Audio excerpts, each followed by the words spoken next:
Louane chante, mais Louane aimera joue la comédie. Elle revient au cinéma dans un film sur la jeunesse d'aujourd'hui qui ne lâche rien. Ça s'appelle Les Affamés. C'est écrit et réalisé par Léa Fredval. Elles sont avec nous ce soir. On écoutera les 4 Australiens de Confidence Man en live tout à l'heure.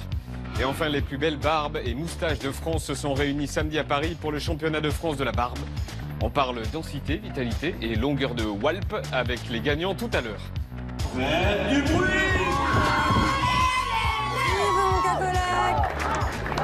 Vous déconnez un peu comme une levée, hein. Nous sommes mardi 12 juin 2018. Julien Belvert fait toujours la gueule. Bienvenue à Paris.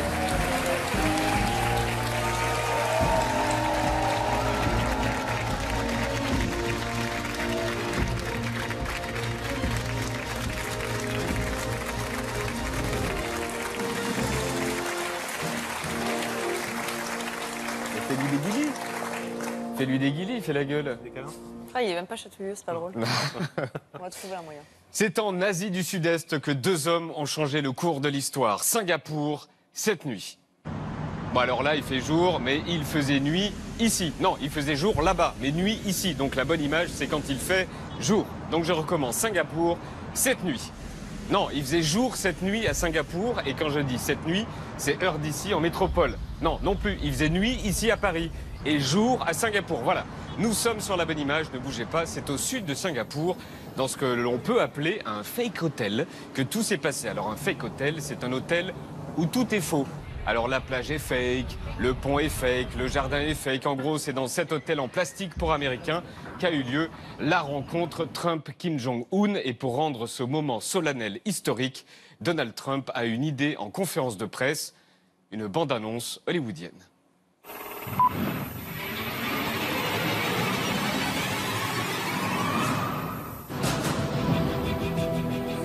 A new world can begin today. One of friendship, respect, and goodwill. Be part of that world. Une grosse voix qui met du suspense dans la bande-annonce. It comes down to a choice. On this day, in this time, at this moment, the world will be watching. Et le mieux, quand la grosse voix annonce les acteurs, honnêtement, on n'y a pas cru. Featuring President Donald Trump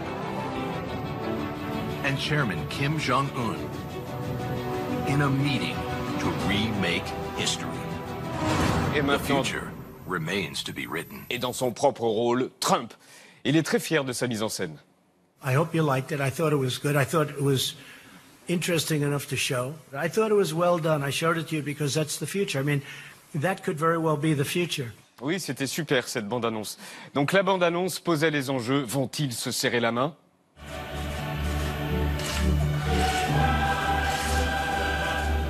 Oui. Mais en fait, il y a eu 10 véritables serrages de main entre eux.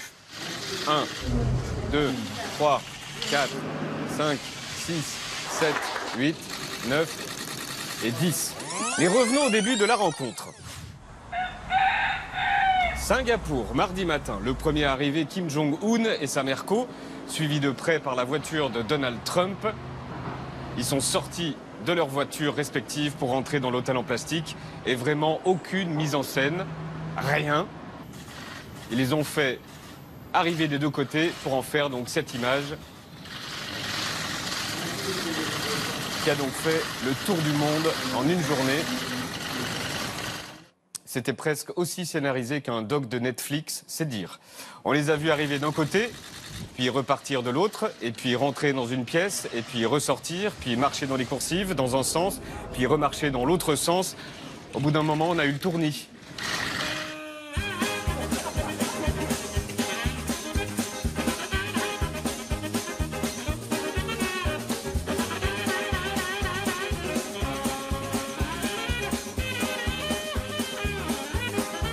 Dans cette balade millimétrée, nous retiendrons le score du touche-touche, 11-2 pour Trump.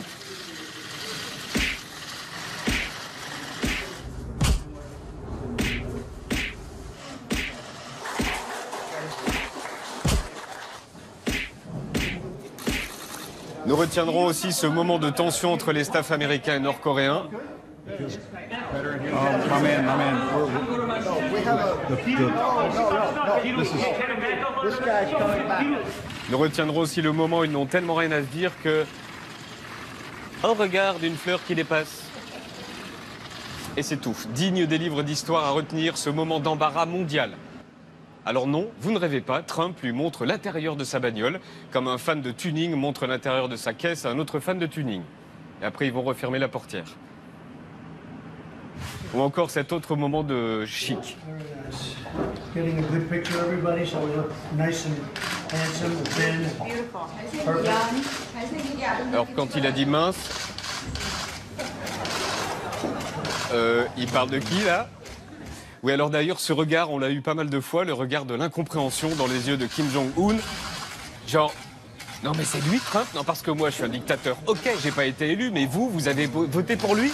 Ce mec est élu? Et on a été surpris par la voix de Kim Jong-un. On ne la connaissait pas, donc on ne l'imaginait pas, et en fait, il a une voix bizarre. 오늘과 같은 이런 자리를 위해서 노력해 주신 트럼프 대통령께 Ils ont signé des accords qui s'avèrent être assez flous. Ce qu'on comprend, c'est que c'était quand même l'image qui comptait aujourd'hui le plus. Thank you very much. Et allez voir justement ces images entre les États-Unis, notre allié, et le dictateur nord-coréen. La meilleure question a été posée en conf de presse. Que dites-vous à nos alliés qui s'inquiètent de vous voir mettre en péril des accords de longue date et qui s'inquiètent de vous voir traiter nos amis historiques comme des ennemis et nos ennemis historiques comme des amis? Et il n'a pas répondu, mais la question a été posée. Tous les jours, Laurent Maccabiès regarde pour vous les matinales radio. Aujourd'hui, un Morning Glory spécial. Où accostera l'Aquarius? C'est ce navire de l'association SOS Méditerranée bloqué au large de Malte, avec à son bord 629 migrants, des hommes, des femmes, leurs enfants, mais aussi 30 mineurs seuls, 7 femmes enceintes. Tous ont été secourus de l'eau. L'Espagne est le seul pays d'Europe à avoir dit « Ok, ben venez chez nous ». Nous, en France, on a dit « Quoi? La quoi? Non, pas au courant. Il est 7h30. Il est 7h30. Il est 7h30. Notre invité ce matin. Mais en même temps, Essaye. ça suffit. Gouvernement et députés se sont exprimés depuis 24 heures sur l'Aquarius et ils savent. On a affaire à quelque chose qui est abominable. Ces gens qui sont abandonnés en pleine mer. Il y a des femmes enceintes, il y a des enfants. Des femmes enceintes, des enfants isolés et 500 ou 600 personnes à côté. Sur un bateau, en mauvais état sanitaire, certains sont malades, il y a des femmes enceintes, il y a des petits-enfants, il y a des mineurs isolés. Et du coup, où sont passées les paroles du président d'il y a quelques mois? Nous devons accueillir des réfugiés car c'est notre tradition et notre honneur. Nous devons l'accueil à toutes celles et ceux qui fuient leur pays parce qu'ils y sont en danger. Aucune faiblesse, aucun incommodement ne sera ici toléré parce qu'il en va de notre responsabilité morale, humanitaire. Nous avons encore assisté à une atrocité en Méditerranée avec un bateau de migrants qui a chaviré. Face à ce défi, notre réponse doit être extrêmement structurée et solidaire. Et ce matin, les En Marche ont déroulé ce qui semble être une fiche Bristol sur l'Aquarius. Petit 1, la règle, c'est la règle, et la règle, c'est l'Italie. Il y a un accord qui veut que l'Italie, quand il y a un bateau dans les eaux territoriales maltaises, prenne le bateau en responsabilité. Ce sujet doit être traité en ouvrant le premier port sûr à proximité du bateau, et donc en Italie. Celle qui traite dans les eaux libyennes, c'est la responsabilité de l'Italie, qui prend en charge dans la zone libyenne les réfugiés. C'est d'ailleurs le contrôle italien qui avait pris en charge le bateau. Donc voilà, c'est de ce côté-là qu'il faut regarder. Et puis d'abord, on ne nous a pas demandé. La France n'a pas été sollicitée, en l'occurrence. Nous n'avons pas été saisis d'une demande. Donc bon, petit 2, terrible petit 2, la France a pris sa part.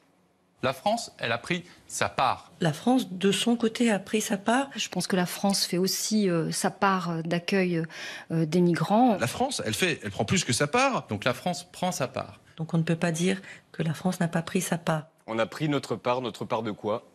Petit 3, ah ben l'Espagne a réagi avant nous, du coup on les laisse faire. Là, il y a urgence quand même. Oui, mais il y a une proposition qui a été faite par l'Espagne. Il y a un geste, celui de l'Espagne, que je salue. Aujourd'hui, moi je salue le geste de l'Espagne qui accueille ces migrants. Moi d'abord, je voudrais avant tout commencer à saluer le courage de l'Espagne. Oui, l'Espagne que l'on salue. Et petit 4, un peu d'humour ne fait pas de mal. C'était hier à Paris, rencontre entre le Premier ministre Philippe et le Premier ministre belge. On pose une question sur l'Aquarius.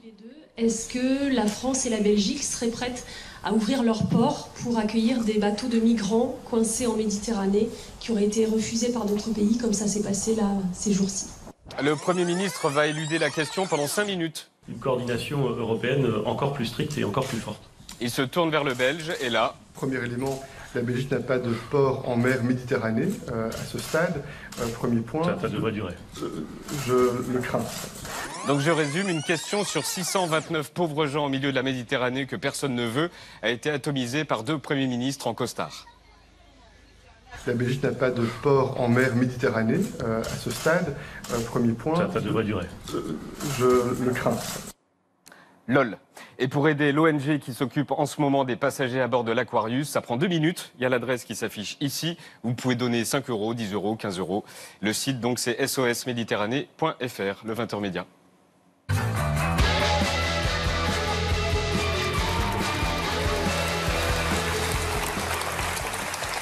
Julien, la réforme de l'audiovisuel dont tu nous as beaucoup parlé pourrait faire une victime inattendue. France 5 ? Ouais, France 5. On a beaucoup parlé justement de la suppression de France 4 qui veut basculer sur le numérique.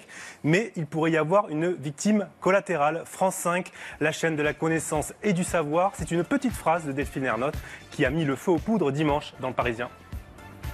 On entend aussi que C'est dans l'air pourrait passer sur France 3 ? Je n'ai pas la réponse encore. On va remettre totalement à plat nos offres, réinventer nos chaînes. C'est un énorme chantier qui prendra du temps. Et le lendemain, c'est son numéro 2 qui a enfoncé le clou, cette fois dans le Figaro. Nous avons travaillé déjà sur la rentrée de septembre, mais la vraie rentrée pour nous sera celle de janvier. Voilà, la vraie rentrée sera celle de janvier et le compte à rebours a donc commencé. Selon nos infos, la plupart des émissions de France 5 sont en sursis. Elles pourraient disparaître ou être transférées. Les maternelles, par exemple, contrat signé seulement jusqu'en décembre. Pareil pour la quotidienne Le Midi. Entrée libre de Claire Chazal, sursis d'1 an avec grosse clause d'audience. C'est dans l'air, un contrat signé jusqu'en 2020, mais on ne sait pas sur quelle chaîne l'émission finira. C'est à vous et le magazine de la santé rempile 1 an, eux, sans difficulté. La plupart de ces émissions doivent par ailleurs réduire leur budget de manière assez drastique la saison prochaine. Et pourquoi certaines émissions pourraient changer ou s'arrêter ? Écoute, parce que France Télévisions veut retravailler l'identité de ses marques. France 2 doit être le vaisseau amiral, la chaîne de l'événement, les programmes les plus forts, c'est pour eux. France 3, la chaîne des régions. France 4 va atterrir sur le digital donc. Et France 5 pourrait récupérer une grosse partie des programmes jeunesse qui était diffusé sur France 4. Il va donc falloir faire de la place. C'est dans l'air, par exemple, c'est sur France 5 depuis 17 ans. Mais à France Télé, on estime que le programme est trop puissant pour une petite chaîne. Hier, l'émission a fait 1,5 million de téléspectateurs. 13% de part de marché, c'est beaucoup. Et un cadre de France Télé m'expliquait ce matin, c'est too much. C'est comme si on mettait un push-up à une institutrice. Voilà. Un push-up à une institutrice. Voilà. Donc traduction, c'est dans l'air, aurait plus sa place sur une grande chaîne comme France 3. Certains parlent aussi d'un transfert de C'est à vous sur France 2 à moyen terme. Tout ça est évidemment très hypothétique, mais ça cogite beaucoup en ce moment à France Télé. Un push-up sur une institutrice, bon. Voilà. Justement, l'échéance de tous ces changements, c'est quand ? Écoute, c'est la grande inconnue. Pour mettre en place tout ce chamboulement, une nouvelle organisation va être mise en place. C'est la fin de l'autonomie des chaînes. Par exemple, la patronne de France 5 perd son titre et va devenir patronne des magazines de tout France Télé. Celle de France 3 s'occupera des documentaires. Tout en haut de la pyramide, Delphine Ernotte, la présidente, est Takis Candilis, numéro 2, patron des antennes. L'idée de tout ça, c'est d'harmoniser. Quand il y aura un documentaire sur l'une, il y aura une fiction sur l'autre, il y aura un magazine sur la troisième et il y aura une émission de divertissement sur l'autre. Ça, c'est le nouveau paradigme. Alors, là-dedans, c'est... Ce qui est une révolution profonde. Oui, ça, on le sent. Voilà, une révolution profonde. C'est Caroline Gott qui va être chargée d'harmoniser, l'ancienne patronne de France 2. Ce qui inquiète évidemment beaucoup les producteurs de France 5. On est en train de disséquer la seule chaîne qui marche, m'a raconté l'un d'eux ce matin. Un autre qui me disait c'est une vente à la découpe de France 5. Ou encore, c'est la mort annoncée de la chaîne emblématique du service public. Donc c'est très tendu. Et tu vas suivre tout ça pour nous. Autre info média du jour, grosse colère des cheminots contre M6 après la diffusion d'un sujet dans Capital dimanche dernier. Ouais, il y avait un gros sujet sur les services publics et la réforme de la SNCF, les cheminots, leurs avantages et leurs régimes spéciaux. Un sujet qui n'a pas du tout plu évidemment aux cheminots. Ça a commencé dimanche soir sur les réseaux sociaux. Un sujet incroyable de mensonges et d'amalgames. une émission de propagande et de fake news. Un conducteur s'est même livré d'ailleurs à un fact-checking en direct. Alors le ton est monté d'un cran cet après-midi. Des cheminots de Sudrail et de la CGT se sont rendus carrément devant le siège de M6 pour manifester. Et très vite, l'ambiance a dégénéré.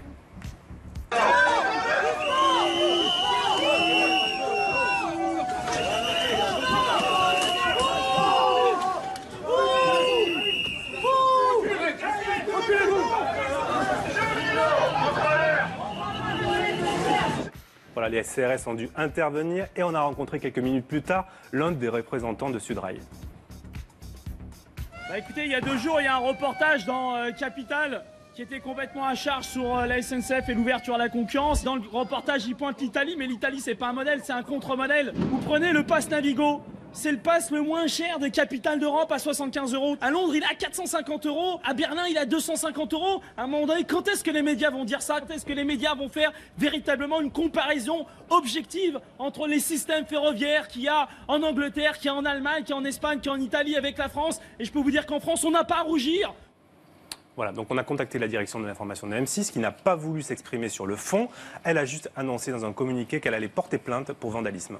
Et on finit par une info mercato. Ouais, je t'en ai parlé vendredi dernier. Le départ de Thomas Soto qui quitte la présentation de compléments d'enquête fin juin. Son remplaçant a déjà été trouvé, ça n'aura pas traîné. Et c'est lui, Jacques Cardoz, correspondant de France Télé à Washington. C'est la direction qui l'a annoncé cet après-midi dans un communiqué. Alors la rédaction de l'émission n'a pas été consultée. Elle est un petit peu tombée des nues et elle ne valide pas du tout ce choix. Jacques Cardoz est réputé un peu proche de la direction et voilà ce qu'on me disait cet après-midi, c'est un mépris inadmissible pour l'équipe. Voilà, c'est le verbatim de plusieurs journalistes que j'ai appelés. Lilia, 3 images du sommet Kim Jong-un-Trump. Oui, parce qu'il n'y a pas que la poignée de main qui est historique, il y a aussi le premier selfie de Kim Jong-un, un selfie pris dimanche soir lors d'une virée nocturne de Kim Jong-un dans les rues de Singapour. Puis la photo a été postée sur Twitter par le ministre des Affaires étrangères singapourien qu'on voit ici avec cette légende, #promenade, #devinez qui est là. Et ça change tout parce qu'avant quand on tapait #dictateur Kim plus selfie dans Google, qu'est-ce qu'on trouvait? Et ben on trouvait des centaines et des centaines de selfies de Kim Kardashian, mais depuis hier, eh bien Kim a de la concurrence, regardez. Voilà, il est là. Une deuxième image. Ah oui, ma deuxième image, c'est un contraste. À la télévision américaine, ils étaient toute la journée en direct de Singapour en édition spéciale. This is an NBC News special report, reporting from Singapore. This is an ABC News special report. Trump and Kim, the historic summit. En revanche, voici ce que les Nord-Coréens ont vu à la télévision hier. Voilà. Pas grand-chose, car toute la journée, leur signal a été interrompu. Ils n'ont rien vu. Corée du Nord, ils n'ont rien vu du tout, car en Corée du Nord, ils ne diffusent jamais en direct pour pouvoir trier les informations. Mais les Nord-Coréens devraient quand même voir des images, car il y avait bien des journalistes nord-coréens à Singapour. On les a notamment vus suivre le cortège du leader nord-coréen dans des petites voiturettes. Et regardez ces photos. Un journaliste nord-coréen, c'est tellement inattendu qu'ils sont devenus les attractions des autres journalistes. Et une dernière image. Ouais, c'est l'émotion du basketteur américain Dennis Rodman. Dennis Rodman, ami de longue date de Donald Trump et de Kim Jong-un, avec lequel il partage pas mal de loisirs.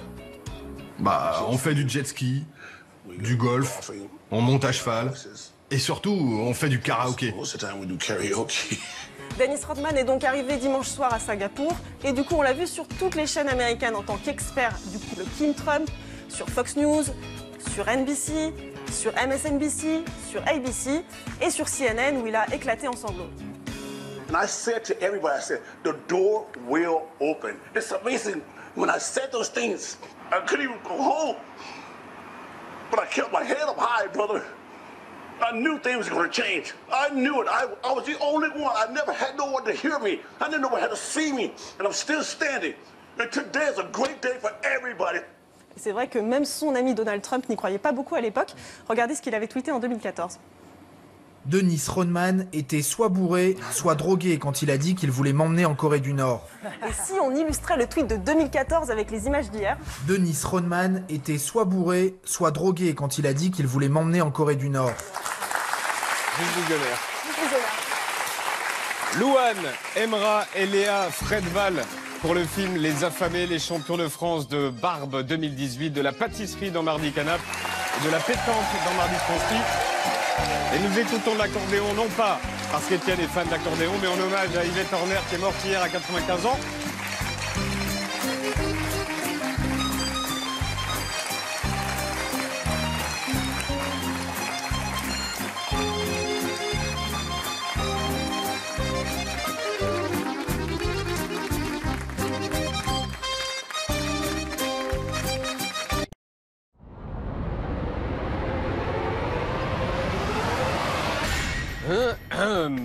Louane chante, mais Louane aimera, joue. La comédie, elle revient au cinéma dans un film sur la jeunesse d'aujourd'hui qui ne lâche rien. Ça s'appelle Les Affamés. C'est écrit et réalisé par Léa Fredval. Elles sont avec nous ce soir.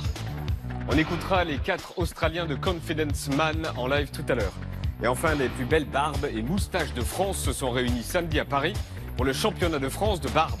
On parle densité, vitalité et longueur de walp avec les gagnants tout à l'heure. Faites du bruit!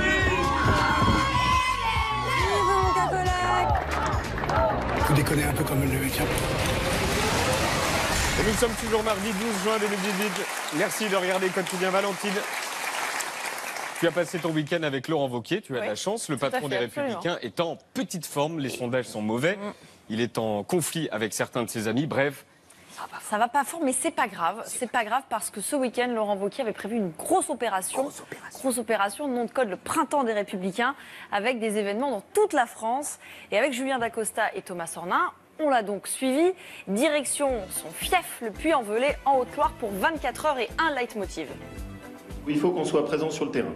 Nous, les Républicains, on part du terrain. Nous, c'est le terrain. Alors, le terrain, c'était surtout une rencontre avec des militants LR dans un bar, un meeting avec des militants LR dans une salle, mais aussi un duplex champêtre dans un JT et un Facebook Live chez lui. Allez, en avant. Allez, en avant. Allez, en avant. Allez, en avant. Alors, on connaissait le en avant et on a découvert le... Hop là, hop là, hop là. Allez, hop là, Laurent Wauquiez a fait des bisous par grappe de 3.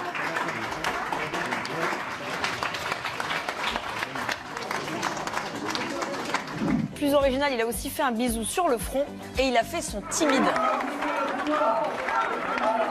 Oh non, ça me gêne. Non. Il a fait un double clin d'œil pouce. Et il a parlé. Quiz, combien de temps avant le couplet sur les élites parisiennes? Top chrono. Je vais vous dire un tout petit mot. On laisse aux autres les débats en chambre, médiatico-politiques de la petite scène parisienne. Nous, c'est le terrain. Voilà, le terrain. 1 minute 4, hein, ça a été vite. Ensuite, il a fait des mauvais calculs. Vous avez une retraite qui a combien? 2100, donc ils vont lever 50 €. Et comme... 50 € x 12? Oui. Ça veut dire que vous avez paumé 750 € cette année grâce à Macron? Tout à fait. Alors non, 50 x 12, ça fait 600 €. Il a appelé des gens qui ne sont jamais venus. Oui, Annick. Annick? Annick? Arnaud? Arnaud? Non, où est-ce qu'il est? Oui, Arnaud? Arnaud? Omar? David? Il a échangé avec ce monsieur. Laurent, j'ai voté les peines, parce que je ne savais pas qui voter. T'as raison, t'as raison. Il faut bouger là-dessus. Je vous ai dit que je vous répondrai dans la loi. Ça va? Alors pas de réponse, c'est dommage parce qu'à travers ce petit échange, en fait, on est au cœur du problème Wauquiez, la surenchère frontiste, avec cette nouvelle étape, hein, qui était donc ce fameux tract dont on a parlé ici, pour que la France reste la France. Un tract qui divise sa famille politique, que certains n'ont pas voulu distribuer, Valérie Pécresse, Virginie Calmels, Florence Portelli, et la liste est longue.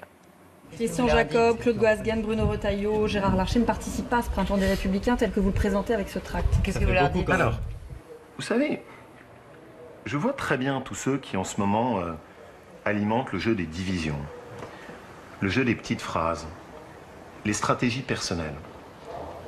Je ne m'y abîmerai pas. Je ne suis pas là pour alimenter les gazettes ou les gazouilles. Non, alors il balaye la polémique et il assume. Quel avenir pour l'identité de notre pays? Est-ce qu'on va continuer à voir la France changer de nature sans réagir? Je vous l'ai dit, je pense que sur la lutte contre le communautarisme, nous ne sommes pas assez fermes. La France serait donc en train de changer de visage et pour étayer sa démonstration, Laurent Wauquiez va se servir de son fameux voyage en Irak il y a quelques jours et d'une rencontre faite là-bas, une rencontre avec un prêtre orthodoxe qu'il montre sur son compte Twitter. Et ce week-end, c'est devenu son histoire préférée pour défendre sa ligne. Et j'ai surtout eu cet échange qui m'a bouleversé, avec un prêtre orthodoxe. Il y a une chose qui, moi, m'a beaucoup marqué. C'est un échange que j'ai eu avec un prêtre orthodoxe. Et ce qui m'a le plus marqué, c'est un échange que j'ai eu avec un prêtre orthodoxe. Et que j'ai discuté avec un prêtre orthodoxe. Qui avait eu toute sa famille massacrée dans le combat de Mossoul. Qui a eu toute sa famille massacrée. Qui avait tout perdu dans le combat de Mossoul. Et qui, à la fin de l'échange, m'a regardé dans les yeux et m'a dit, vous là-bas, ne vous trompez pas. Ne vous trompez pas. Ne vous aveuglez pas. Ne soyez pas aveugles. Et qui m'a dit à la fin, ne vous trompez pas, vous avez les mêmes. Vous avez les mêmes, ce sont les mêmes chez vous. Très spontané. Donc on se demandait pourquoi Laurent Wauquiez était allé en Irak. Ben, il y allait pour trouver des arguments pour justifier sa ligne à droite toute. En gros, pour lui, c'est vous avez vu ce qui s'est passé en Irak, la France court le même risque. Merci Valentine. Louane est à l'affiche d'un film sur la jeunesse qui ne lâche rien, une jeunesse qui, après avoir payé le loyer et les factures, doit vivre avec rien. Ça s'appelle Les Affamés, c'est écrit et réalisé par Léa Fredval. Voici Louane Emra et Léa Fredval.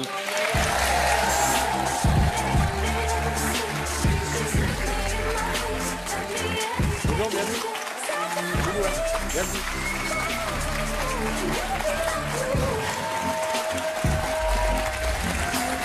Bonsoir, bienvenue à toutes les deux.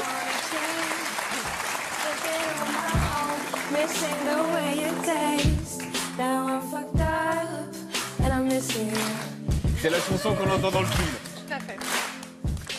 Bienvenue à toutes les deux. Désolé pour la chaleur, il y a la clim qui est encore pétée, donc désolé. Et voilà, si vous avez chaud, vous le dites, et puis il y a de l'eau partout. Le bonjour pour choisir un pull. Oui, c'est vrai, vous êtes en pull. Ce soir, c'est Louane Emra que l'on reçoit, pas Louane tout court. C'est pas la même? C'est la même, à peu de choses près. C'est juste qu'il me fallait un nom pour le cinéma et c'est presque ça, c'est Emera. Emera. J'ai dit Emera depuis le début. Emera. Mais à peu de choses près, à part ça, c'est la même. Ça, c'est la même. C'est juste que Louane, c'est juste moi dans la musique. Louane Emera, c'est moi dans le cinéma. Léa, au départ, Les Affamés, c'est un livre que l'on va voir là. Ce livre que vous avez publié en 2014, vous avez alors 23 ans. Les Affamés, les chroniques d'une jeunesse qui ne lâche rien, c'était votre histoire. Vous pouvez la rappeler en quelques mots? En quelques mots, les éditions Bayard m'ont contacté de manière absolument improbable. Ça faisait 3 semaines que j'avais ouvert un blog. Et puis... Ça partait d'un blog? Ouais, ça partait d'un blog, que j'avais besoin de sortir des choses, donc j'ai mis tout ça dans un ordinateur. C'est un peu votre vie? C'est un peu ma vie. À la base, c'était pas sur la jeunesse spécifiquement, c'était juste des situations dans lesquelles je me trouvais, que j'avais besoin d'écrire. Quel genre de situation? Des situations que je trouvais déjà écrites, en fait. Voilà, juste des instants de vie. Je vous invite à aller voir le blog, hein, il est toujours là. Il est toujours là? Il est toujours là. Il est toujours alimenté. Et vous l'alimentez toujours? Alors, de manière plus espacée, parce que j'ai un peu de travail en ce moment, mais oui, c'est la dernière fois que j'ai écrit, c'était il y a 3 mois, je crois, un truc comme ça. Non, c'est moi. Oui, c'est moi. T'as écrit il y a 1 mois et demi? C'est vrai, il y a 1 mois, c'est vrai, exactement. Elle suit mon blog. Ah oui, elle suit le blog. Mais je pense que tu savais même pas que je suivais ton blog. C'est vrai. Alors vous avez fait le blog, ensuite le livre, et là, comment vous avez fait pour le film? Bonjour, j'ai 25 ans, je veux adapter mon livre et je veux que Louane joue mon rôle. C'est aussi simple que ça. Eh ben, ça s'est pas passé comme ça. Je n'ai rien fait. C'est là où c'est toujours assez fou. Comme le livre, on est venu chercher en fait Lucille Rick et Charles Philippe, qui sont 2 jeunes producteurs d'une trentaine d'années, ont lu mon livre, m'ont vu à la télé, ont lu mon livre et m'ont dit voilà, nous on sait de quoi tu parles parce qu'ils ont justement cet âge-là et on a très envie que ça devienne un film. On a envie que tu l'écrives et que tu le réalises. Mais faire un film, c'est un métier et c'était pas le vôtre. Non. Comment on fait? Eh ben, on s'entoure. Parce que moi, on me dit fais un film, j'y arrive pas. Faut pas se dire ça déjà. Moi je me le dis. Non, faut pas se dire ça. Non, faut pas se dire ça. Il suffit de vouloir pour y arriver? Non, il faut se dire, moi dans le livre, j'arrêtais pas de. Ce qui m'embêtait, c'était l'absence de main tendue. Donc quand on nous tend des mains, faut y aller. Voilà, c'est un peu le principe.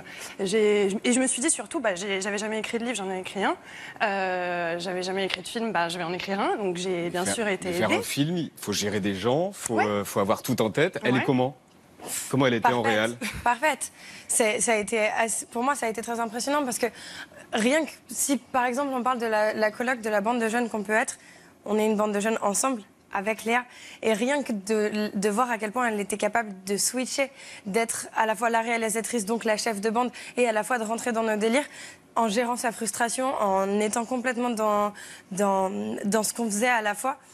Moi, ça m'a bluffé et je sais que je suis pas la seule, on est tous d'accord. C'est-à-dire qu'elle était à la fois capable d'être réalisatrice et d'être notre pote. Et ça, c'était assez ouf. Donc ça, c'était sur le tournage. Et après, vous avez fait le montage. Oui. Vous n'aviez jamais touché un banc de montage? Non, alors moi je suis la présente, mais il y a une monteuse dont c'est le métier. Oui, bien sûr. Et pareil à chaque fois, c'est-à-dire que moi j'ai choisi mon équipe.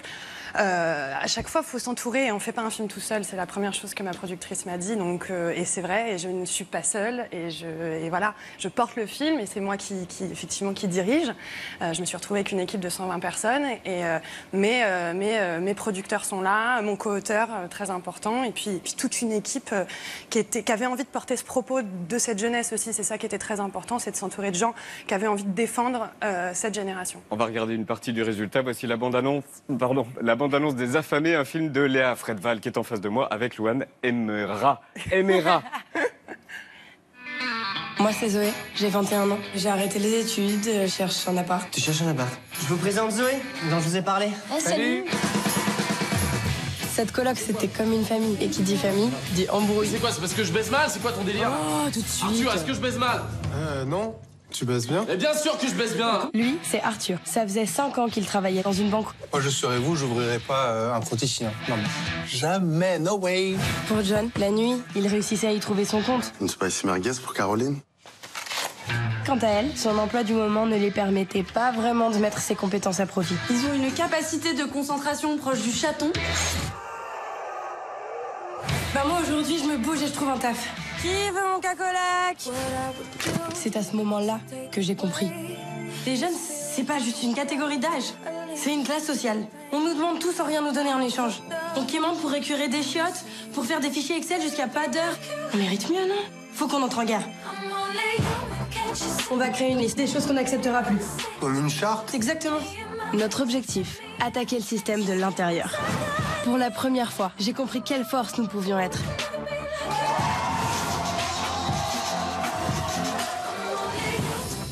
Tout ce qui nous manque, c'est la sensation qu'on nous attend. Si on veut changer les choses, il faut penser plus grand. Mais il faut surtout penser ensemble. Un seul titre dans l'actualité. Les jeunes ont disparu. Mais c'est pas possible, ça ne veut pas s'arrêter. Elle est où la stagiaire, bordel? Les Affamés, c'est le dernier mercredi de juin. Là, c'est ce qu'on voit à la fin, ce sont les premières images du film. Une grève générale des jeunes. Vous en avez rêvé toutes les deux? Moi, Et plus de jeunes. Moi, je l'ai vraiment rêvé. Vraiment. C'est-à-dire, j'ai fait ce rêve. Voulu ou rêvé? Non, je l'ai rêvé. Je l'ai fait ce rêve pendant l'écriture des Affamés, pendant 1 mois à peu près. Et c'était très bien de me coucher tous les soirs en me disant, je sais que ce soir, je vais rêver de cette disparition. Alors, je sais pas pourquoi, dans ma tête, c'était Jean-Pierre Pernaut qui paniquait en plateau. Alors que je C'est regarde... pas son genre de paniquer. Mais pour le coup, je regarde vraiment pas le JT de Jean-Pierre Pernaut, donc je sais pas pourquoi. Il était en super galère. Et vraiment, il était en prise de conscience que la société ne marchait plus sans cette catégorie de la population. Et moi, ça a été le départ, effectivement, de la réflexion et de l'écriture du scénario. Et Louane, un monde sans jeunes, ça ressemble à quoi? C'est que c'est plus compliqué pour moi. J'avoue que moi, je l'ai beaucoup moins rêvé. Et ma situation a fait qu'avant de rencontrer Léa, j'y avais pas tellement pensé. Aujourd'hui, je sais que... C'est rigolo d'y penser. Bah, les adultes, du coup, font des photocopies. Moi, ça me fait pas rire. Non, c'est sûr qu'aujourd'hui, un monde sans jeunes, ce serait compliqué, je pense. Le postulat de départ est le suivant. Les jeunes, c'est pas une catégorie d'âge, c'est une classe sociale.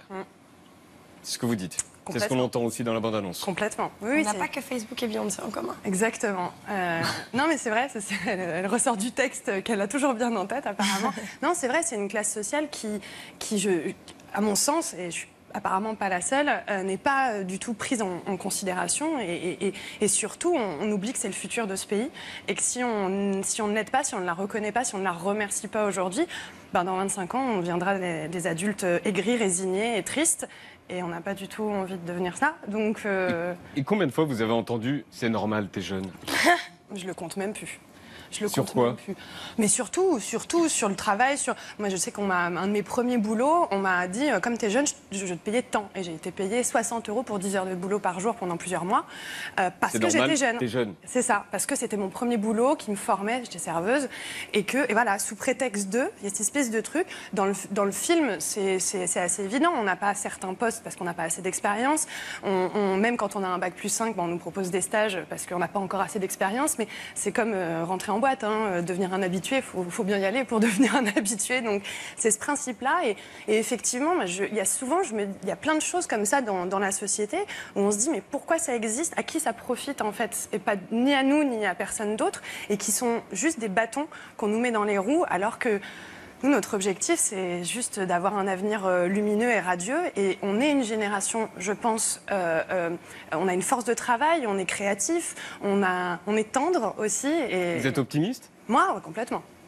Louane, comment on fait pour jouer une fille en galère quand on est une fille qui cartonne depuis le début? Vous l'avez souvent entendu ça? C'est normal, t'es jeune. La dernière fois que je l'ai entendu, je t'ai appelé et j'étais dans un ascenseur. C'était pourquoi? J'étais dans un ascenseur, en vrai, et j'étais avec une dame et on rigolait sur le fait qu'on avait de la chance d'être dans un ascenseur alors qu'il y avait 6 étages. Et je lui dis que c'est quand même cool. Elle me dit oui, mais ça va, vous êtes jeune. Et je lui ai dit oui, mais ça reste cool d'être dans un ascenseur plutôt que de monter les étages à pied. Et la précarité, vous l'avez pas vraiment connue? Non, je l'ai pas connue en vrai. Et ça pourrait paraître illégitime, même ma présence sur ce film, je peux comprendre. Mais il y a plusieurs choses, en fait. Vous êtes actrice, ça n'a rien à voir. Ouais, mais il y a plusieurs choses. La première, c'est que j'avais envie de faire ce film. La seconde, c'est que j'ai des valeurs qui sont vraiment ancrées. Et la troisième, c'est que, certes, j'ai eu énormément de chance et beaucoup de privilèges de par mon métier, de par le fait d'avoir commencé ma carrière très, très jeune. Ça ne veut pas dire que les gens autour de moi, dans ma famille, dans mes amis, ne l'ont pas vécu et que j'avais pas envie d'en parler. Moi, c'est ça que c'était d'autant plus fort pour moi d'avoir une comédienne qui, justement, a envie de porter ce propos alors que ça ne la concerne pas. Je trouvais ça incroyable. Ça concerne ses amis, ça concerne sa famille, ça concerne les gens qui la suivent aussi énormément. Et voilà, pour moi, c'est d'autant plus fort, pour le coup. Mon objectif dans la vie, c'est de ne pas avoir la tête des adultes que je croise aujourd'hui. C'est vous qui avez dit ça, Léa. De quelle tête vous parlez? De gens qui ne croient plus en une évolution possible. Vous parlez des vieux, hein? Je parle alors les adultes confirmés. C'est intéressant que vous disiez vieux parce que vieux, on le dit pas trop parce que ça. Mais jeunes, on n'arrête pas de le dire alors que c'est juste l'inverse de vieux en fait. Hein. Oui. Voilà. Donc je parle des gens plus âgés, des quinquas, de nos parents et de nos grands-parents. Vous parlez de quelle tête? Je parle de gens... Ça se voit sur le physique. Ouais, ça se voit. Ils sont fatigués, en fait. Ils sont fatigués. Et c'est marrant, j'ai réalisé ça hier quand il y a un bout de la charte, c'est... je suis jeune et je mérite qu'on me confie qu'on me confie de vraies responsabilités. Et je me suis dit hier, mais en fait ça soulagerait absolument tout le monde parce que les quinquas, les adultes qui ont des enfants, des impôts, des prêts, plein de trucs à gérer, s'ils nous en donnaient un petit peu plus, nous ça nous valoriserait, ça nous rendrait un petit peu d'estime de nous parce que c'est ça qui est aussi compliqué, c'est quand on a 22 ans et qu'on n'a pas ou déjà plus d'estime de nous parce que on entend à longueur de temps qu'on ne va pas y arriver quand même. Et donc, nous, ça nous ferait du bien d'avoir plus de responsabilités. Et à ceux qui nous les donneraient, ça les allégerait un peu et ça leur permettrait de se détendre. Donc, vous sourirez. En tout cas, le partage, quoi. Et ça ne veut pas dire on veut prendre votre place, ça ne veut pas dire vous êtes à la poubelle parce qu'on arrive. Ça veut dire... On veut vous aider. Oui, et puis il y a une vraie... on peut vraiment transmettre dans les deux sens, c'est ça aussi, je pense que notre génération, il y a Internet et nous on a ce plus. Nous on a ce plus, on est né avec Internet, c'est une bonne et une mauvaise nouvelle dans le sens où c'est une bonne nouvelle dans le sens où ça façonne notre esprit, ça nous permet de nous adapter, ça nous permet d'être flexible, d'aller vite et en même temps c'est compliqué parce que on sait combien il y a de morts en Syrie avec notre téléphone en 1 seconde, donc on a aussi une grande conscience du monde et une grande lucidité, mais en même temps, je ne comprends pas pourquoi on ne pourrait pas créer des connexions entre les générations plutôt que d'opposer les gens. Et à quel âge on est plus jeune, Louane? À quel âge on est plus jeune? C'est très compliqué. Allez-y, dites un âge. Je sais pas. En fait, ça me fait mal. Mais en vrai, pour moi, vous êtes un adulte confirmé. Un adulte. Moi, je suis une adulte. Non, mais c'est ça la vérité. C'est qu'aujourd'hui, à 21 ans, je suis une adulte et vous êtes un adulte confirmé. Je vous trouve pas vieux, particulièrement vieux. En revanche, c'est évident que vous êtes un adulte confirmé par rapport à moi. C'est évident que je suis vieux. Adulte confirmé. Pour moi, il y a une vraie différence. Il y a une vraie différence. Pour moi, la vieillesse, c'est quelque chose qu'on atteint loin. À 35 ans. Non, bien plus que ça. Pour moi, la vieillesse, c'est quelque chose... Ça se voit, la vieillesse. On la sent, la vieillesse. C'est quelque chose quand on a porté sa vie, quand on a fait énormément de choses dans la vie, quand on est marqué par la vie. Là, c'est la vieillesse. Moi, c'est pour ça que j'utilise pas tant que ça le mot vieux, alors que le mot jeune, on l'utilise plutôt facilement. Je pense qu'il y a une différence entre les adultes qu'on peut être et les adultes confirmés. Okay. Qu'on sera. Qu'on sera. On sera. Et que je suis. Vous restez avec nous, on va écouter un peu de musique. Ils sont 4, ils viennent d'Australie et ce soir, ils vont vous faire danser. Les Confidence Man font revivre la danse des années 90 avec des tenues bizarres et des chorégraphies complètement délirantes.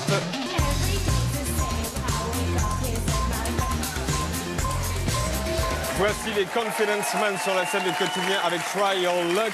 Bienvenue, c'est à vous.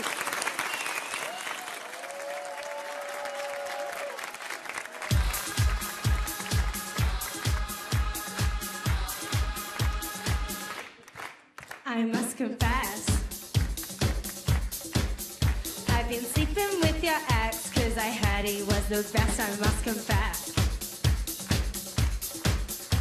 I never would have guessed he would get so obsessed. I'm not surprised. I'm not surprised. I'm popular with all the guys.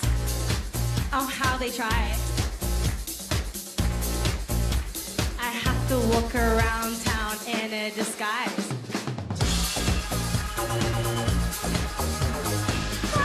Just try it with me.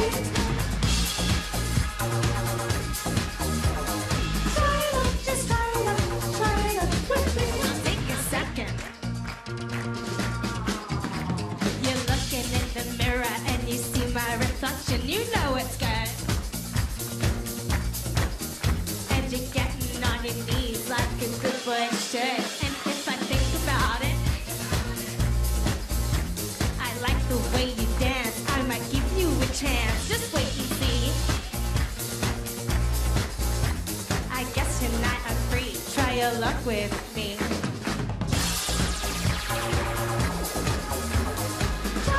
Just try your luck with me.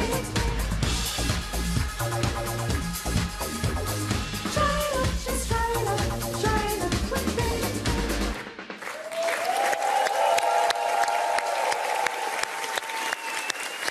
Thank you, Confidence Man. Confident Music for Confident People. Il est disponible partout et ils sont en concert dans toute la France cet été. Thank you very much. Merci beaucoup. Louane Emera et Léa Fredval sont au quotidien les gagnants les champions de France de barbe. Vous rejoignent.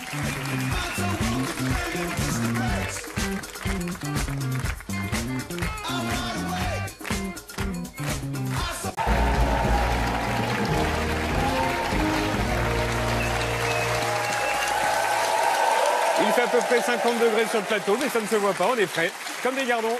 Bienvenue dans le quotidien avec Louane Emera et Léa Fredval pour le film Les Affamés. Louane, vous avez sorti votre deuxième album qui cartonne, vous faites la tournée des Zéniths en ce moment et vous dites que c'est cool parce que vous dormez mieux dans un bus que dans un lit. C'est vrai que je dors mieux dans le bus que dans mon lit, mais c'est parce que le moteur du bus est juste en dessous de mon lit. Elle est venue avec moi en tournée, on peut en parler. Et ça berce. Ça berce, c'est un délire. C'est quoi votre t-shirt? C'est marqué quoi? C'est marqué « Haut les cœurs et bas les couilles ». C'est ça. Voilà. C'est ce que j'avais cru lire.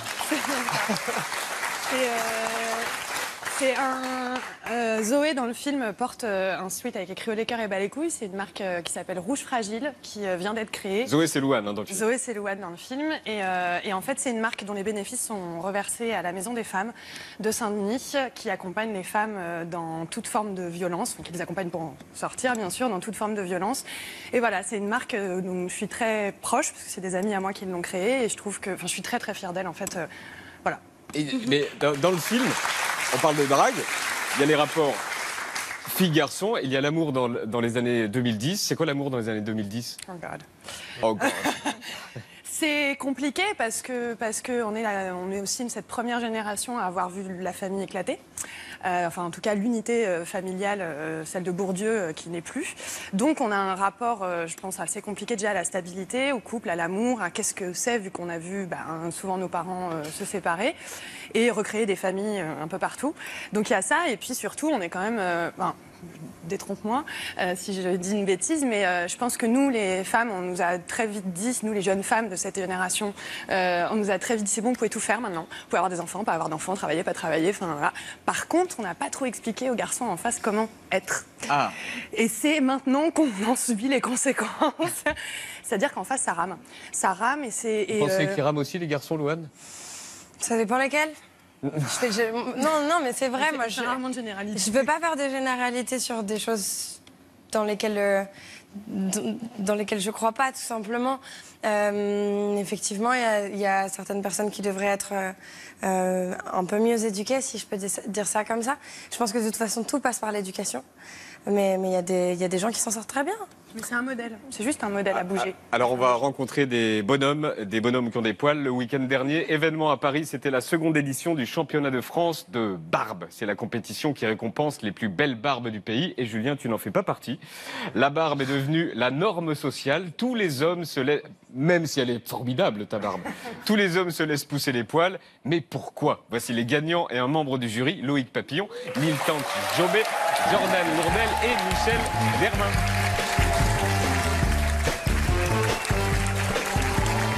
Bonsoir, bienvenue.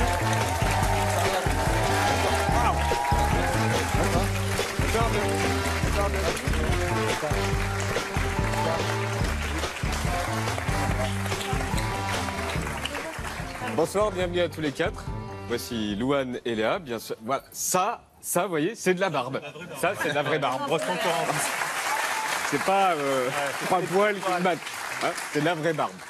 C'est très impressionnant. En tout cas, bonsoir à tous les quatre. Bonsoir à Loïc Papillon. Bonsoir. Vous venez de Fixin. Oui, près de Dijon, et vous êtes le gagnant en 2018 dans la catégorie Barbe Garibaldi. Oui. Bonsoir Neil Tank-Jobé. Tankes-Jobé, pardon, excusez-moi. Vous venez d'Angoulême et vous êtes le gagnant en 2018 dans la catégorie Barbe naturelle inférieure à 20 cm. Bonsoir Jordan Lourdel. Bonsoir. Vous venez de Lens et vous êtes le gagnant en 2018 dans la catégorie Barbe freestyle. Tout à fait. J'aurais trouvé le temps. Voilà. Elle est freestyle, elle bouge toute seule. Et bonsoir Michel Dervin, bienvenue. Bonsoir. Vous étiez membre du jury, vous êtes coiffeur barbier et pourtant vous n'avez ni cheveux, ni barbe, ni grosse barbe. Je m'y attendais. Bah oui, forcément. Donc bienvenue Loïc, Barbe Garibaldi. Oui, Barbe Garibaldi, c'est quoi? C'est ça. C'est ça, c'est une barbe assez ronde, forme de poire, voilà, sur le bas du menton, les moustaches légèrement forme de poire. effilées. Il faut qu'elle soit longue. Plus ou moins longue. Après, quand c'est trop long, ça fait plus poire. Épaisse. Ça se tire vers le bas et donc c'est trop lourd. D'accord, Ouais, mais vous rasez quand même sur les côtés là. Je rase, voilà, et je tourne sur les côtés et c'est bien gonflé. Et ça fait comme ça, gonflé là. Exactement. Jordan, on peut voir une image. Pourquoi? Au départ, on a eu cette idée. Ah. On a eu cette idée, on y avait pensé. C'est l'inspiration? C'est l'inspiration du départ. On était parti sur cette photo. Et en fait, après, en travaillant avec on s'est dit, allez, on va partir comme ça va faire trop peur aux gens peut-être, donc on va être un peu moins agressif. Ah, ça devait être beaucoup plus comme ça en fait. Voilà, tout à fait. Et ça, vous l'apportez tous les jours ou non, c'est juste pour le concours. Et d'habitude, elle est comment? Elle est plus Garibaldi si vous la laissez, elle est comment? Moi, elle est plus longue, c'est vraiment une barbe bien longue, 24 cm, facile. C'est pas chiant Ça va, c'est une habitude. Pour ma femme, c'est embêtant. Pour moi, ça va. D'accord. Il paraît que, Neil, quand un barbu rencontre un autre barbu, vous palpez les barbes, c'est vrai? Moi, non, je pense pas, non. Ah. Non. Michel, on est d'accord. Oui, c'est vrai. Il se palpe les barbes comme ça. Ah bon? C'est très spécial. Mais palpez-vous les barbes? Vous n'êtes pas palpé les barbes? Bon, lui, c'est un peu compliqué. C'est un peu compliqué. Alors, le jury a choisi, je cite, selon le caractère, la densité, la couleur de la barbe, la vitalité du poil, l'harmonie avec la morphologie du visage, mais aussi pour certains l'allure étonnante de leur attribut. Exactement. Ça, vous jugez tout ça? Exactement. C'est quoi l'attribut? Écoutez, d'abord, ce qui est tout à fait émouvant, ce sont des gens très passionnés, vraiment, parce que c'est beaucoup de travail pour eux. Un peu moins pour le coiffeur, mais pour eux, c'est beaucoup de travail, beaucoup d'entretien. Et puis, il faut aussi que la nature vous ait donné suffisamment de densité de poils pour pouvoir avoir, par exemple, une Garibaldi comme lui. Voilà. Et quand on n'a pas assez de poils, je sais pas, comme moi je sais pas ce que ça donnerait, mais toi Étienne, je sais pas si t'en as beaucoup, mais on peut pas participer? C'est moche? Il faut d'abord faire partie de la confrérie. Ah. Ouais. Comment on fait? C'est une vraie confrérie. Comment on fait pour entrer dans la confrérie? Eh ben, il faut avoir la barbe. Ah oui, donc voilà, tout simplement. Tout simplement. Selon un sondage, 92% des hommes entre 25 et 34 ans disent porter une barbe. Conclusion, la barbe est devenue une norme sociale. Pourquoi c'est devenu une norme sociale? Je pense que ça habille le visage, ça fait changer la tête. C'est pas par fainéantise à la base? Non, franchement, à ce niveau-là, c'est plus de la fainéantise. Non, bien sûr, mais au début? Non, même pas. C'est vraiment un choix. C'est un choix qu'on a fait. C'est même un mode de vie. C'est un mode de vie. On peut plus être sans maintenant. Moi, je pense que c'est une défense. À quoi? devant les attaques des femmes. Ah, vous pensez que c'est ça? Ah ben oui, bien sûr. C'est vrai que ça fait peur une barbe du coup. Mais Non, mais- C'est vrai qu'on Non, attaque c'est pas ça. C'est vrai qu'on attaque très souvent aussi. Les- C'est un truc, ça, c'est Mais- typique, hein. Moi, j'ai tendance à attaquer seulement les hommes avec des barbes. Pareil. C'est pas. Et sur le sondage vu des femmes, même 41% des femmes préfèrent des hommes rasés de près et 14% disent éprouver une impression de négligé face à une barbe. Et vous? Bon, je sais, les goûts et les couleurs. Oui, déjà. Oui, mais justement, Ah. vous, Louane, Léa, Moi, personnellement. les barbes. Moi, les poils. Moi, je m'en fiche. Moi, Léa, les poils, quoi? Les poils chez les hommes, en général, je suis pas fan. D'accord. Et sur le visage? Non, bah, tant que ça m'abîme pas les lèvres. D'accord. Et vous, Louane? Moi, je m'en fiche. Vous aimez ça ou pas? Bah, je sais pas si j'aime bien, je sais pas si j'aime pas, je m'en fiche un peu en vrai. Mais en tout cas, les vôtres sont très impressionnantes. Comment ça s'entretient? Ouais. Ça s'entretient, c'est 15-20 minutes tous les matins entre le shampoing, l'après-shampoing, le brushing. C'est du shampoing pour cheveux? Du shampoing pour barbe. Barbe. Shampoing pour barbe. Après, il y a un masque. Je fais un masque une fois par semaine. Après, il y a l'après-shampoing, il y a le brushing, ça dure 10 minutes, un quart d'heure. Après, il y a l'huile, le baume. Et donc, ça Vous tous les faites matins. pareil? Tous les matins, tous les matins. Le masque et tout, vous faites pareil? Pareil, ça met plus de temps quand même. Et est-ce que si on l'entretient pas, ça pue? J'ai jamais eu. Non, c'est pas que ça pue, c'est qu'après ça devient un peu. C'est pas propre, c'est. Ça devient un peu rêche. Tout à fait. Oui, forcément. On passe plus de, on passe plus de temps que les femmes dans sa barbe. Des petites bêtes. Ah, voilà. Il y a des bestioles. Les miettes du repas restant. Michel, on vous a demandé de sélectionner 3 personnalités qui, selon vous, portent 3 des plus belles barbes du monde. Et vous avez choisi ces 3 personnes-là, que sont donc Sean Connery, Sébastien Chabal et Giroud. Oui, parce qu'ils représentent finalement 3. Alors que nos invités thèmes. sont beaucoup plus impressionnants que eux 3. Oui, enfin là, on a parlé plutôt de la barbe qu'on portait, la barbe. Voilà. Enfin, D'accord, donc et ça pour les barbes. Moi, entre ce qui guillemets m'intéresse normales. aujourd'hui, c'est que sous couvert de ce concours de barbe, hein, c'est un formidable levier pour le métier de la coiffure en France. Hein, les barbiers ont ouvert partout, vous le savez tous. Et pour nous, c'est formidable, puisque la coiffure pour hommes est à plus 25% en France. Et depuis quand? Donc merci. Moi, j'ai monté un premier barbier il y a 30 ans. C'était très anecdotique, c'était très à l'anglaise. C'était très à l'anglaise. On faisait surtout beaucoup de rasage, puisque c'était le fantasme du rasage. Aujourd'hui, non, c'est des hipsters qui ont lancé ça. Et puis, c'est pas que les hipsters. C'est parti. Beaucoup au départ. Et puis, d'un seul coup, c'est parti. Et puis aussi, peut-être, le prix des lames de rasoir. Ça paraît incroyable. C'est très cher, les lames de rasoir. Oui, c'est cher. Vous savez? Oui. D'ailleurs, c'est planqué dans les magasins parce qu'on les vole. Les lames de rasoir? Oui, les lames de Comment ça rasoir. se pousser la barbe? Ben, ceci amène cela. D'accord. Voilà, ceci amène cela. Est-ce qu'on peut voir une image du président mal rasé? On en pense quoi? Alors par contre, ça lui va pas du tout. C'était pendant la campagne, il n'était pas président. Ouais, là, c'était pas au championnat de France. Non. Attendez, il faut savoir qu'il s'est fait raser. Il est venu. C'est peut-être nous qui l'avons élu. Ah, au salon, exactement. Au salon On de la l'avait suivi. coiffure. Il s'était fait raser. Il s'était fait raser. Et malheureusement, on l'a coupé. Il nous en a pas voulu. Ah, d'accord. Et elle est bien entretenue ou pas? Il y a des trous. Elle n'est pas très bien entretenue. Elle n'est pas affinée, elle n'est pas taillée. C'est pas taillé, c'est pas. Non. Il y a du boulot encore. Non, elle est pas bien. Mardi Canap, Étienne Carbonnier, à toi. Bonjour. Top départ. Ça se passe très bien. What the fuck? C'est ahurissant. Bon, la foi est la bonne. Eh oui. T'as regardé quoi hier, Étienne? Hier, avec Adrien Lenier, on a regardé la compétition que tout le monde attend. C'est quoi? Bienvenue dans le meilleur pâtissier, les professionnels. À vos marques, prêt, pâtissez. Le meilleur pâtissier certifié émission culinaire la plus polie du PAF. Non mais là, remplis le trou, putain de merde. C'est de la merde. Faut se bouger le cul. C'est juste une pièce qui tient droit, putain. C'est de la grosse merde. Putain, ils ont tous fait des trucs de ouf. Oh putain, la tranche, putain, sérieux. Dans l'équipe des petites chemises en jean, on aime beaucoup le mec que personne n'écoute, hein, c'est lui. Façon club sandwich. On garde le verre, on pourrait utiliser la pomme Granny Smith. Ouais, c'est ma pomme préférée. C'est acidulé, ça pète en bouche. Une émission où ils font juste des gâteaux, mais t'as l'impression qu'ils jouent leur vie quand même. On lâche rien, on finit, tant pis. Tu crois vraiment que le goût peut nous sauver? Quoi qu'il arrive, on te présente à déguster. D'ailleurs, avec la musique, on dirait le prochain Mission Impossible. On lâche rien, on finit, tant pis. Tu crois vraiment que le goût peut nous sauver? Quoi qu'il arrive, on te présente à déguster. J'adore.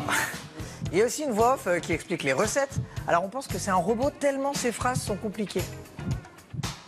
Ici, la Brigade Palace tente le tout pour désucrer sa tarte bourdalou en suivant à la lettre les conseils de Philippe Conticini. Ok Google. Vu le candidat qui essaie d'impressionner le jury parce qu'il a fait anglais en LV2. On voulait jouer le côté un peu takeaway en fait. Et il s'appelle comment votre gâteau? C'est l'apple slice. En anglais, ça veut dire une tranche de pomme. Merci. L'année dernière, l'équipe de Marseillais n'avait pas trop eu de bol en finale. Hein. Merci les gars. J'avais senti droit. Et voilà. Oh merde. Et ouais, tout pété le gros gâteau. Heureusement, ça s'est hyper bien passé cette année. Donc on va lui envoyer des bonnes ondes et elle va tenir un peu plus longtemps cette année. Je suis vraiment dégoûté. Ouais, quand ça veut pas, ça veut pas. Sinon, qui dit émission de cuisine sur M6 dit forcément un tartatin sans avoir l'effet piquant. Moi, je le déteste. Waouh, c'est bon, hein. Très bon, ça. Et ouais, Cyril Lignac en pleine forme. Donc je me dis, il y a que les indécis qui changent pas d'avis, on verra à la dégustation. Vu aussi Michel, le pâtissier, qui fait des bonnes vannes. Ça va, Fabrice? Ouais, ça va, il fait chaud là un peu. Il fait chaud, hein? C'est toi qui es à la clim? Et on adore le petit regard caméra juste avant de balancer sa blague. Ouais, ça va, il fait chaud là un peu. Il fait chaud, hein? C'est toi qui es à la clim? Ah, bonne vanne. Voilà, des bonnes vannes, des gâteaux, mais surtout beaucoup d'amour. Et les gars, là, faut sortir les doigts du cul là. Vous aimez ça? On essaye de pas abîmer la queue. Au moins 80 cm. Je vais pas pouvoir la rentrer dans le museau. J'adore ça. Vous la sentez pas? Non. Vous vous êtes emballés, les mecs. J'aime beaucoup votre oui. Tu m'intrigues un peu, donc donne-moi les deux. On va tout donner. Ah bah j'espère bien. Est-ce qu'il y en a un qui pourra venir me donner un coup de banane pour... C'était chaud, hein? Merci Étienne. Léa, vous voulez lancer le petit cul? Oui, c'est mon rêve. Allez-y, la caméra elle est là. Le petit cul de Willy Papa. Une spéciale K-pop.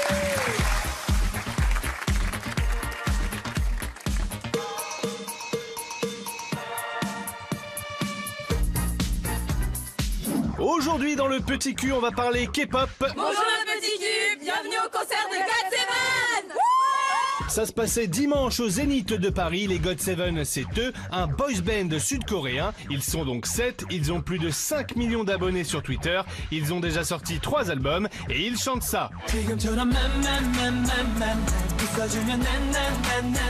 Le groupe était de passage pour la première fois en France. C'était donc l'événement chez les fans. On a vu des maillots GOT7, des chaussures GOT7, des masques anti-pollution GOT7 et je crois que cette dame s'est trompée d'endroit. En tout cas, même sous la pluie, les fans avaient la banane. C'est pas trop dur d'attendre sous la pluie? C'est super d'attendre sous la pluie. Alors les GOT7, ce n'est pas que de la chanson, c'est aussi de la danse, avec des fans qui connaissent les chorés par cœur.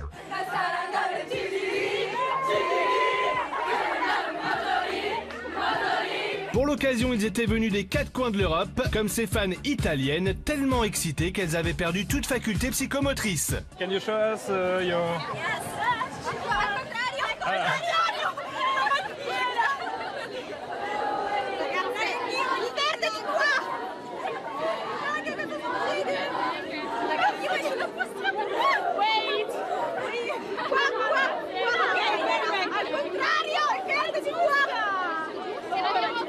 Ah bah quand même! Pour voir leur idole, certains n'ont pas hésité à casser leur tirelire. 55 € pour une place dans les gradins et 180 € pour le pass VIP. En VIP, du coup, on est prioritaire.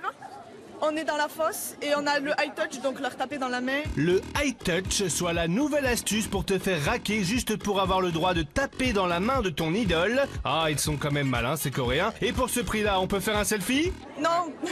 Pourquoi? Parce que c'est interdit, on doit juste leur taper dans la main et après on va dans la fosse, mais on est les premiers à rentrer. Alors si pour les uns le high touch est une occasion rêvée, pour les autres ça ne vaut pas le coup. Pour une main, c'est pas rentable. Vous vouliez toucher quoi du coup? Bah non. En plus du high touch, les bénéficiaires du ticket VIP peuvent rentrer en premier grâce à ces bracelets numérotés. Pour rentrer, c'est numéroté. Il y avait des pré-numérotations et des pré-pré-numérotations. Une organisation en béton pour que tous ces fans VIP qui ont lâché 180 boules puissent rentrer dans le calme et la sérénité. 161, 162, 162, non, 162, 162, tous les numéros jusqu'à 170, tous les numéros jusqu'à 190, until 190. Reculez s'il vous plaît. Pour rester ici, 270. Vous allez faire rentrer tout le tennis? Oui, non, pas tout le Zénith, juste les VIP, les catégories A. Eh bah ça c'est du traitement VIP. À l'intérieur un show de 3 heures, oui, presque aussi long que Titanic. Et à la sortie, les fans étaient forcément sans voix. C'était comment? Oh mon Dieu. Le concert était génial, c'était abusé. Meilleur concert de ma vie. Pour tous ceux qui sont pas partis les voir, je suis vraiment désolée. Vous avez raté un truc. C'était vraiment Mais la vérité, vous avez raté un truc. Certaines avaient encore les yeux tout humides. Qu'est-ce qu'il y a? Je sais fait tout près. Elle a fait un malaise et la sécurité l'a pris pour aller devant. Et attention, voici la fan qui a vu les étoiles et qui est complètement partie en orbite. Je crois que j'ai jamais... Oh mon Dieu, je suis choquée, je crois que j'étais dans un rêve, vraiment dans un autre monde. C'était... Respirez, respirez. Il faut respirer, il faut prendre l'air, on est dehors, tout va bien, tout... C'était génial. Oula, bon allez, le petit cul c'est fini, à vous le gros cul. C'était génial. Merci Willy. Vous faites le high touch à vos concerts? Oui, mais moi je fais des selfies aussi et c'est gratuit. Ah, c'est gratuit. D'accord, ok. Bah, vous pourriez faire payer. Hein. Vous doublez le prix du concert, hop, et vous faites un Non, truc. jamais. Non? Je ferai jamais ça. La playlist de Louane et Léa. Elle est où la playlist? Je sais pas où elle est, c'est pas grave. La chanson que vous écoutez en boucle en ce moment, c'est ça. Vous me dites si vous validez. C'est Léa.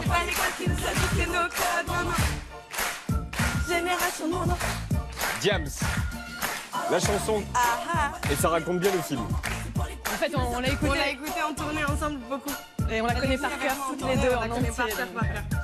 Et la chanson que vous écoutez en boucle, Louane, c'est ça. Dua Lipa.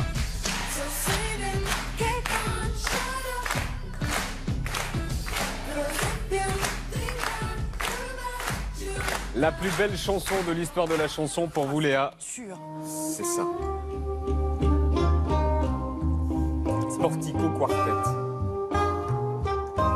Et ça s'appelle Pompidou. Oui, je les ai rencontrés à Pompidou. Devant le... C'est comme ça que je les connais. En fait, ils étaient 4. Et maintenant, ils font La Villette Sonic. Maintenant, ils ont explosé. J'avais 16 ans et j'entends ça. Et devant Pompidou. J'étais assise devant Pompidou. J'avais 15-16 ans. Et je suis morte sur place tellement j'ai trouvé ça beau. Et ils m'ont offert l'album parce que j'avais pas assez d'argent pour l'acheter. Ils le vendaient 10 €. Et puis maintenant, ils sont hyper connus. Ils font plein de concerts dans le monde. Et la plus belle chanson de tous les temps pour vous, Louane, c'est ça. Nina Simone.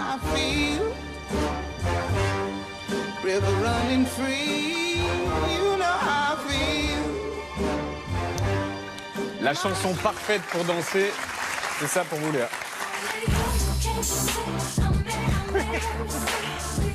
C'est surtout que ça va tellement bien avec la mienne. Et donc c'est quoi? C'est laquelle la vôtre? Et pour moi, c'est encore film. C'est le même groupe. C'est le même DJ. Mais on s'est pas parlé avant. Mais j'étais sûre que t'allais mettre Never Be Like You, j'étais sûre. C'est pour ça que je voulais mettre Never Be Like You et j'étais sûre que t'allais la mettre. La plus belle chanson pour faire l'amour pour vous, Léa, c'est ça. Ok.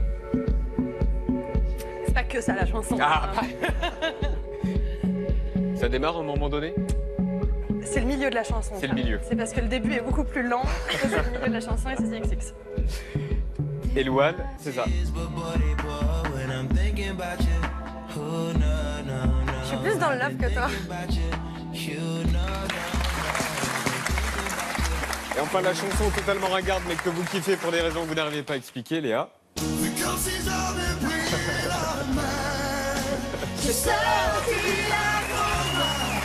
les fins de soirée, toutes les fins de soirée, toutes les fins de soirée. Ça parle à beaucoup de gens, j'ai l'impression.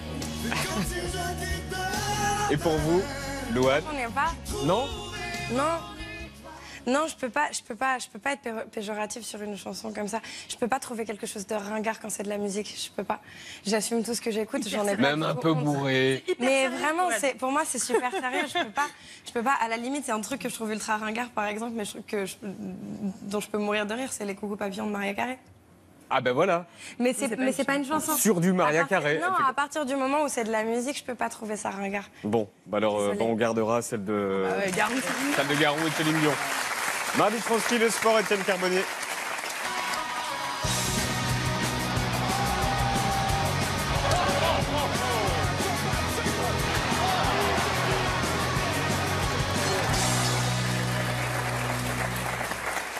Aujourd'hui, on allait assister au championnat de France qu'on préfère, hein, je pense. On l'avait déjà couvert l'an dernier, mais cette année, on était doublement bienvenus. Et ça fait plaisir. Bienvenue au 24e championnat de France triplette vétéran. Bienvenue. Ah ben, bienvenue. Ça se passait donc à Albertville, en Savoie, chez toi. Cette année, il y avait 384 participants venus de toute la France, avec des noms qui pourraient carrément être des pseudos. Hein. Champion de France triplette en 1998, Didier Velu. Solide. Vous allez saluer Jacques Limence. Et vous allez saluer Jean Monod. C'est pas comme ça en vrai. Alors à chaque fois, les joueurs sont présentés et rentrent sur la piste en checkant tout le monde, hein, un peu comme en NBA. Voici monsieur Jean-Michel Spinoza. Bon alors, les sponsors font un peu moins NBA. Hein. En revanche, au niveau de l'adresse, c'est le même level. Bravo. Regarde. Prochain. C'est là ça. Bravo. Et voilà. Bravo. Dans le public, les supporters sont à fond derrière leur équipe. Quand on boit, je te bois une double bière. Allez, on est là, vous s'accrochez, de fait de la merde là. Allez. Allez, mon Sergio. Allez. Et maintenant, les gars. Ouais. Obligé d'aller se saouler, Voilà, tout le monde avait l'air ravi, sauf un petit bonhomme qui a dû trouver le temps un peu long. Ah ouais, lui, il préférait passer son dimanche ailleurs. Et oui, comme chaque année, on constate qu'il y a quand même beaucoup de gens qui sont un peu forcés d'y aller pour faire plaisir. Ah, vous allez au championnat de France de pétanque, là? Oui. Bon, bah, on y va avec vous. Oui. Bonjour, madame, vous allez au championnat de France de pétanque? Oui. Vous aimez bien la pétanque? Non. Non. Alors, comme dans toute grande compétition, il y a des petits moments de tension, notamment avec l'arbitre. Elle aime tellement pas. Reboucher un troisième coup. Donc, le prochain coup, c'est un carton jaune. Merci, monsieur l'arbitre. J'ai rien compris, mais bon. L'autre endroit stratégique, c'est la buvette. Hein. Il y a toujours beaucoup de monde. Bonjour. Vous vous dopez pas un petit peu, là? Si, on picole, c'est vrai. Bon, on arrange ce qu'on a fait. Ah, bah, en même temps, une victoire, ça s'arrose, forcément. Vous avez gagné? On a perdu. On a eu gagné, mais pas aujourd'hui. Quand même. Et juste avant la finale, on a retrouvé Milou qui avait l'air plutôt confiant. Vous avez les boules bien en main, vous allez marquer? Oui, les boules sont bien en main. Hein. Pas de problème. Les Ardéchois. Ça fait 65 ans que je les ai en main. Ah bah. Et effectivement, il avait bien ses boules en main. Hein. C'est lui qui réussit le dernier carreau et permet à son équipe de devenir champion de France. Elle est relou.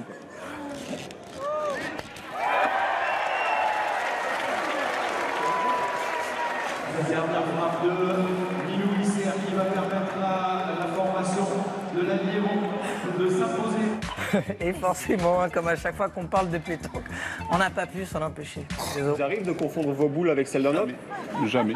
Vous tirez combien de fois par semaine? Non, moi très peu. Ce sont des boules qui s'écrasent bien et qui amortissent énormément les chocs. Chacun a ses boules, il y a des diamètres différents, il y a des poids différents.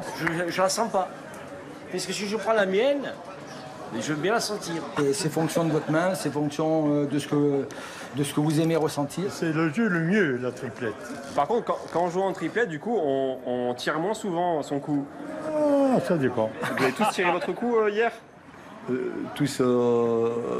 Pardon? C'est quoi comme particularité vos boules? On n'a rien d'extraordinaire, ce sont des boules tout à fait basiques, hein, qui sont des demi-molles. C'est pas trop difficile de jouer avec une demi-molle? Non.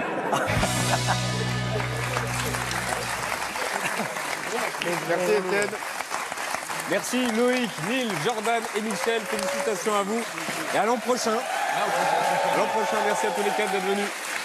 Merci Louane, merci Léa. Les affamés, c'est au cinéma. Le 27 juin, c'est le dernier mercredi de juin. Notez-le. Et Louane, vous êtes les 21 et 22 au Zénith de Paris. Exactement. Exactement. À faire des selfies gratos. À faire des selfies gratos. Exactement. Merci à vous de regarder Quotidien demain. Salut.